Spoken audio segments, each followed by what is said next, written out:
It's like, who cares about sales, even though it is secretly important? You can raise anyway, because that's the fundamental problem with the accelerators. Y Combinator sort of notorious as the go-to, the Harvard. It's even harder to get into than Harvard. Do you think that they are still sort of king of the hill? There is a lot of this clout and allure surrounding YC in Silicon Valley. At the end of the day, you still got to figure out what's going to get your business and your founding team to the next level. Hey everyone, welcome back to this week's episode of The Funding Table. I am again joined with the beautiful, the magnificent Michael Spitalier. Just for some context on myself for new viewers tuning in, my name is Max Goldberg. I'm from Boston. I'm a two-time exited startup founder, a Techstars alum, and my most recent startup was acquired this past December. Since I've worked alongside Michael to help other amazing startup founders raise and get their rounds done quickly. And I guess without further ado, welcome back, Michael. Thanks so much for having me, Max. How was your fourth? It was good. It was good. It was nice to get away. Definitely working throughout. I think that's something you and I have in common. And Yeah. frankly, anyone listening who's serious about raising should still be working through the holiday. But it was nice. You? Yeah, it was good. Lots of work, but good things. For the first time listener, I'm Michael Spitalier. I've run a firm called First Time Founder Capital, brought in by early stage founders, typically pre-seed to Series A, to help them get to the point where they're both investable and investor ready. Other side of the business, have a network of about 615 investors. I work with them to understand their thesis, what their ideal investment looks like, and then I utilize that thesis data to send along clients that are a fit within that fund. So, Max, I know today's topic is something near and dear to your heart, something that you have quite a bit of Sure is. experience in. I have some experience in it myself, but from a different angle. So, I'd love to jump in and start getting your thoughts on startup accelerators. Yeah. I hate to say it, but can I get a boom for the boom and startup accelerators? Can we get a boom, Michael? Yeah, well, there you go. Uh, all the rage has been startup accelerators over the past decade or so, but really in the past, 3 to 5 years, we've seen all sorts of startup accelerators come to the surface, all sort of preaching, more or less the same message. Will help early stage startup founders with an idea, with a team, with very little traction. Accelerate their connections, their education of how to raise, and of course, introductions to investors as well. And for anyone that might be unfamiliar with the term startup accelerator, all that really means is a traditional venture firm that essentially brought along a educational component where they bring a bunch of founders together, incubate them of sorts, and then through the process, connect them with investors, customers, and give them what would be pretty much an unattainable education in a traditional academic setting. Having gone through Techstars myself, I was in Techstars in late 2022, finished in December of 2022. Obviously, I had an acquisition recently, so I have a bit of a unique and biased experience with accelerators, which was an amazing, really, one of a kind experience for me. And that's actually where I met Michael. He was a Techstars mentor for my cohort. And really, this is a full circle moment. I think with respect to startup accelerators, we have launched Techstars, Y Combinator, Neo, and so many others that have emerged. And I'm really looking forward to unpacking a bit more about why this might be happening and sort of the pros and cons if you're a founder wondering, is a startup accelerator right for you? If so, which one? If not, really what that landscape looks like without that shiny badge of approval that you do get. Yeah, and one of the first questions I have, and this may be a bit divisive here.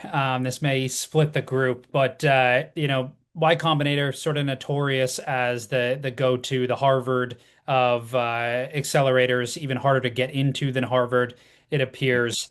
Do you think that after all this time, I mean, of course, Paul Graham, genius, brilliant in the space, a legend. Certainly can't fault him. The first cohort had, Reddit in it. It had, an incredible group of founders. Um, and they've had a lot of success since then. But do you think that they are still sort of king of the hill? Do you think that they still provide just as much value as they did back when PG started this? It's a great question. I haven't gone through Y Combinator, but I know several friends who have, and also some who I've helped get in and practice their pitch and application. I do think they are the best, candidly speaking. I think there's really two main forces that keep them in that position. One is winners tend to keep winning. So, like you said, I think that first batch was definitely the most uncertain that founders getting into that program, and as well as PG and the other partners at the time, probably were the most uncertain that that model was working, would work, and that was their experiment. And obviously, they got lucky. I think they probably say they got lucky. But over time, considering that massive, companies, unicorns, certainly investors who tend to just invest in YC companies, even some, it's just made the ecosystem that more valuable. I will say though that as with all things in life, good things do come to an end. I don't think it's YC's end. There are way more companies than they used to have, within each batch. They're certainly fighting for, the same dollars, although more dollars than in the past. So I think the education, connections, and quality of the fundraising outcomes is definitely there. I just do think you don't get as much of a one-on-one, personal touch as you might with some other accelerators. But that's not to say that some founders who are in YC don't get that experience. Yeah, no, I would completely agree, and it's a big question. I don't think we've had enough time to really determine the outcomes here, but it's a big question on my mind, and I think a lot of investors' minds, a lot of startup founders' minds, the sort of massive increase in Y Combinator's footprint per batch. Going from, very small, very personal batches of, 12, I believe was the first one, to, hundreds. It begs the question, I understand that they probably have a lot more, mentors, they have a lot more help in the program. The company itself has grown significantly. Their brand is obviously quite massive, but I'm wondering, and I'm interested to see how this all plays out, them increasing the batch size so significantly and them increasing the, initial go to market valuations Yep. on demo day. Yeah. Um, Look, I think that venture has obviously changed, and if you're running an accelerator program, you're going to be dead in the water if you don't adapt with the changes in venture capital, of which I think YC has had a major impact on and what that landscape looks like. There are tons of VCs, and probably you're hard pressed to find any that don't at least give those companies a look because they are phenomenal, right? Cream of the crop type founders applying, very smart partners who've done and built very big businesses in the past and obviously a lot of experience and data that they have running the program. I do think that there is, and from personal experience, hearing from founders who are in YC, it is definitely more of a survival of the fittest type dynamic and culture now. There's certainly a higher level of cutthroatness that I highly doubt existed, 5, 6, 7, 10+ years ago when I believe it was founded.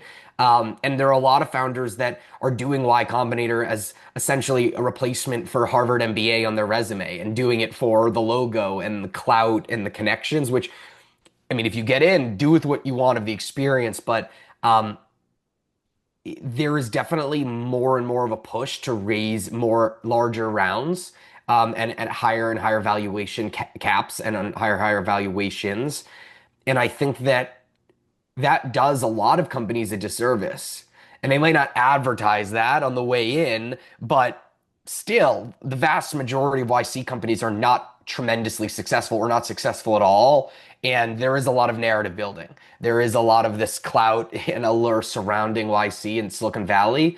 Um, their returns are phenomenal, but at the end of the day, you still got to figure out what's going to get your business and your founding team to the next level. And that might not just be the best investors in the world. It might be an accelerator that's smaller, that has more niche connections that can expand your business and get you closer to profitability, which is ultimately the goal of raising in the first place, right? At Yeah. least I hope.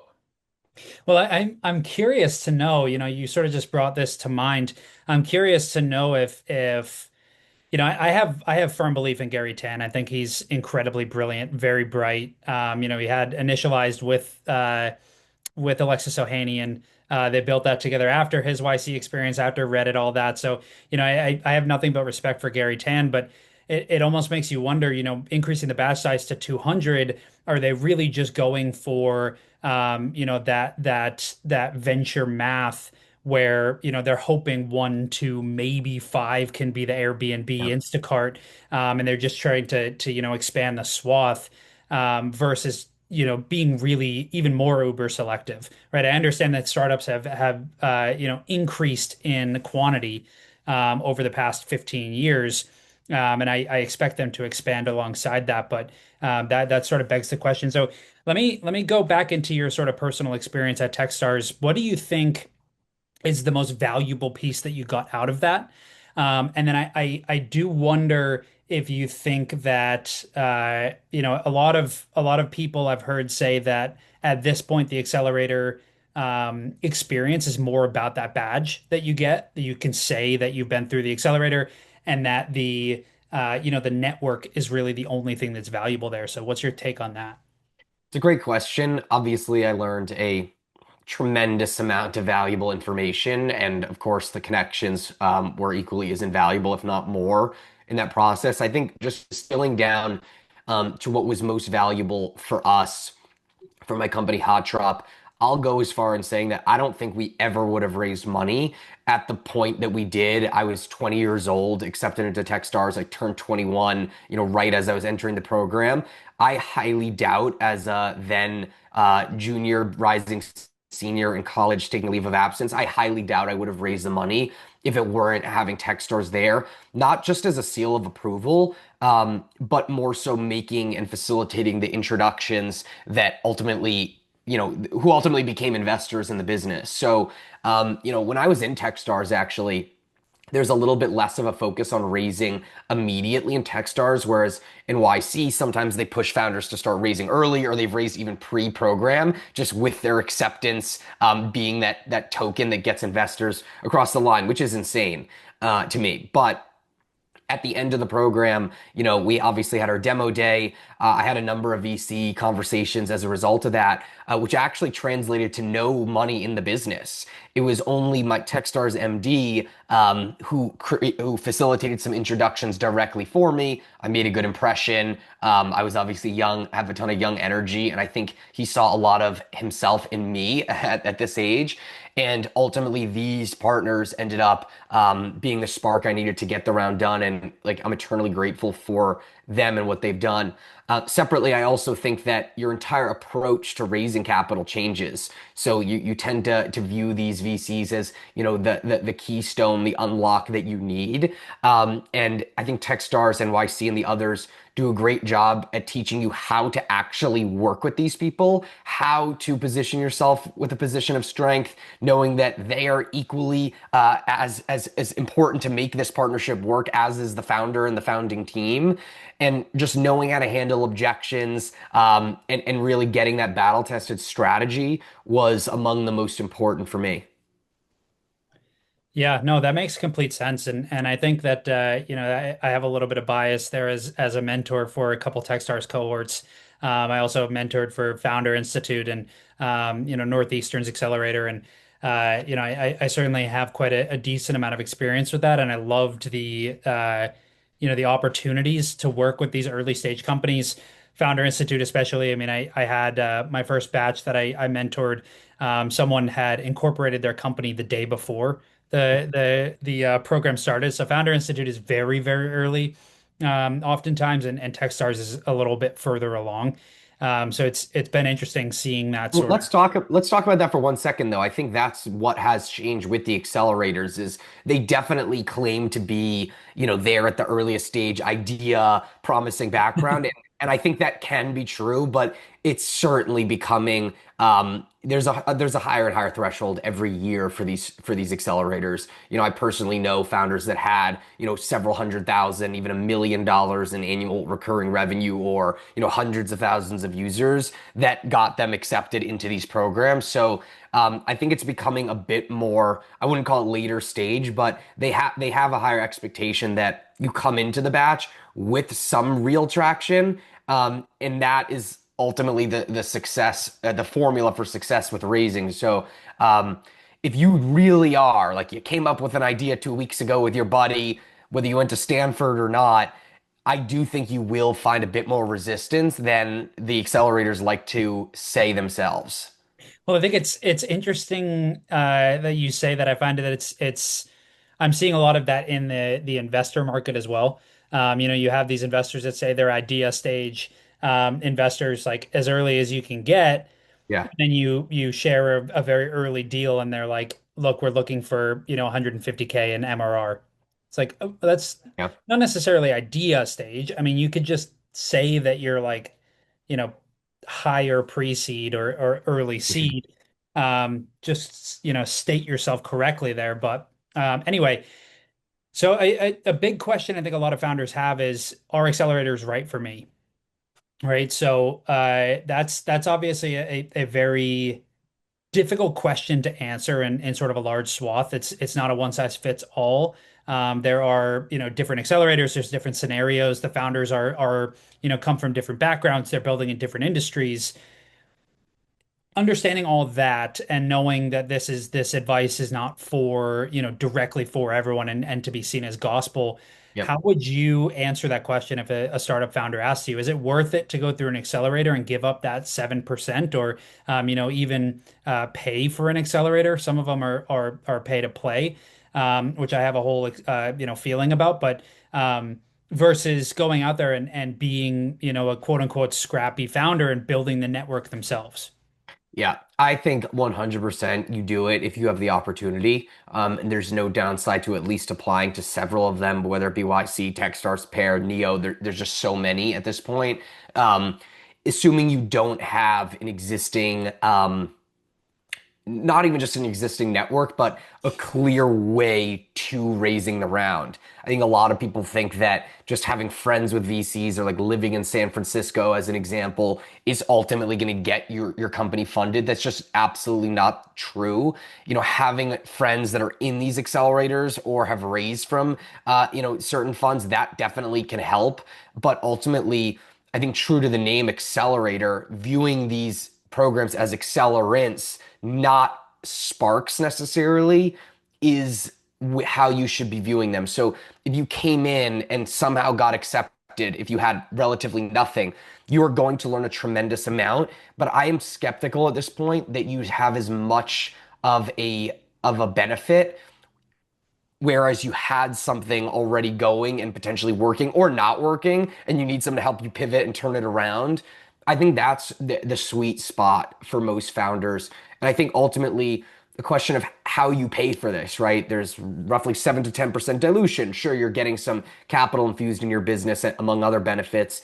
Ultimately, as a founder, and we say this to our clients all the time, you're going to pay for this somehow. You're either going to be an accelerator and dilute, roughly a tenth of your company. You're either going to work with, advisories, boutique consultants, etc., like us, where we don't take your company, but we do have, an aligned structure where you get a lot of that education and those connections made for you. Only because we've done these things could we even offer that. So I guess you still are paying for the accelerator. At some point or way or another, right? Um, and if you don't do any of them, like it's really tough without pedigree, without connections. I learned that the hard way. So you have to decide is it worth more to dilute and take a calculated risk or do nothing and risk never being able to raise and work on your business full time. It's just the Yeah. brutal reality. I like the analogy you sort of made there, and this is something I tell founders a decent amount as well when it comes to just fundraising outside of accelerators. Um, the idea of you don't want to use an accelerator to start the fire, you want to use it to accelerate it, to pour gas on it, right? And I tell founders that constantly. You want to be in a position when you talk to investors where their capital is going to put gas on that fire, expand the growth, scale rapidly versus see if a fire is there, see if a fire is possible, see if what you're building is Yes. interesting or possible for the market, right? So an interesting And sort of that really plays, no, go ahead. yeah. I was just going to say, and that really plays to my experience in Techstars, for example. And I know, friends in YC that have a similar experience and other, accelerators as well. But like there are people, mentors like yourself, some incredible executives, founders who've exited potentially for hundreds of millions, billions of dollars, VCs, etc., that are ready to hop in and help you. The hardest thing for us is wondering like who do we want to help us and like how can they actually help us? So we might have had a connection that's offering to do XYZ for us, but we weren't ready for that, or we didn't even know if that was going to work or be the right fit for our business. So Yeah. the farther along you are, the more you take advantage of that optionality while you're in the program. Because as soon as you get out, sure, your mentors and your relationships, hopefully you've made good ones and keep up with them last, but you do lose, ties with a lot of people after the program. So I think it's really important to maximize the 13, 15-week program as best as you can while you're there. That's where you're going to get what you want. Yeah, I think that's really great advice. Um, Last question before we jump here. Let's say, tomorrow you had the opportunity to create an accelerator, or you started a company, sort of the same sort of parameters here. You started a company and you got to choose the accelerator you go for. Do you start or jump into a generalist accelerator, or do you go or start a company and jump into a very industry specific, problem solution specific accelerator? What do you think is best? Yeah, it's a fascinating question. I actually have thought about this. I am by no means skilled or smart enough, or maybe even lucky enough to be a generalist investor. I think that's a lot of just watching what other people are doing and not really building your own convictions versus if you truly are a domain expert in something or some vertical, you're going to see things and you're going to have relationships and benefits for, portfolio companies that other people could have, but maybe just don't. And speed matters tremendously as well as trust. I think if I were to do it, I would actually only I would work a little bit later stage. I would work only with bootstrap founders who already have profitability and have a certain baseline, MRR, ARR higher than what the accelerators pretty much look for today. And I'd focus relentlessly in one vertical where much like a Series A institutional investor will see, okay, this deal's coming across my desk. If I bring in this new customer and I have this relationship, it'll add, or double their ARR, triple their ARR, and then thus I've already made money on my investment on a paper basis. I think that's the smartest wedge for accelerators. And you also are dealing with founders who aren't addicted to venture capital dollars, and you are working with people who generally are scrappier, probably had to work a bit longer on the business, who understand how powerful sales are, because that's the fundamental problem with the accelerators. It's like, who cares about sales, even though it is secretly important? You can raise anyway. And that is a really dangerous thinking. I made that mistake. A ton of founders I know made this mistake when they finally understood that sales solves all their problems and not venture capital unless they already have the margins, they have the unit economics, they have the plan. It's just far more speculative and you're just burning cash. So work with bootstrap founders a little bit farther along, unfair advantages with customers, really grow their metrics and make money that way. I think that's a huge opportunity for accelerators. That's fascinating. I haven't really run into too many later stage or growth accelerators. Um, that's interesting. And you'd think that the founders that you bring in would be exceptionally capital efficient too. So I think that that plays nicely into that. Um, Fantastic. Any last thoughts or questions there? Yeah, I guess last question. I know we're running a little long here, but as in terms of your experience as a mentor in startup accelerators like Techstars and others, what would you say is a defining characteristic you look for with the portfolio companies in a batch and a cohort that makes you want to work with them? That's a really good question. I think there are multiple things that come to mind, right? It's that sort of passion, the excitement for the problem that I saw in you. You were electric when you during demo day and really just caught my attention, made it super exciting. And of course, I went to school for music, so the business you were building was close to home. Aside from that, it's really it really sort of comes down to, and this is not really tangible, so apologies for any of the listeners out there, but it really comes down to, the gut feeling I get. When a founder starts talking to you about the market, of course, market size is important, but when they start talking about the market, they really get you passionate. If a founder can come in and introduce a new market to me, that I've never really spent time in, and I can just walk away feeling like this is an incredible opportunity, that's really what sticks with me. So, you got me with that, of course, with your background, my background in music. I've worked with a couple other companies that are just building something fascinating. They just have that it factor, right? Yeah. Which is, I know I'm not giving you a clear and direct answer here, but that's really I all I've appreciate got. it. Yeah, just being inquisitive and willing to learn what you don't know about, I think is a lesson that everyone should take away from this. Venture, founder, mentor, all the like. Michael, I really appreciate the conversation as always. If you found any sort of value from this conversation, we'd really appreciate a like, comment, and subscribe. We respond to every comment. If you're thinking about joining an accelerator, or you don't know which one's right for you, or you don't know if accelerators are right for you, happy to help you think through those things. Also, for founders that are raising at the pre-seed through Series A level, Michael and I would love to work with you. We work one-on-one with a very select group of startup founders to help them raise smarter and faster. We'd love for you to reach out. Link is in the bio, or link is in the description. And until next time, Michael, thank you. Yeah, I appreciate it, Max, and apologies for you to you and all the viewers with this sort of drowned out lighting here. I'm on vacation, so I didn't really have a great spot for it. No worries. It's the words that matter, man. Appreciate it, Max. Have a good Awesome. rest of your All weekend. right. Have a good one. You too.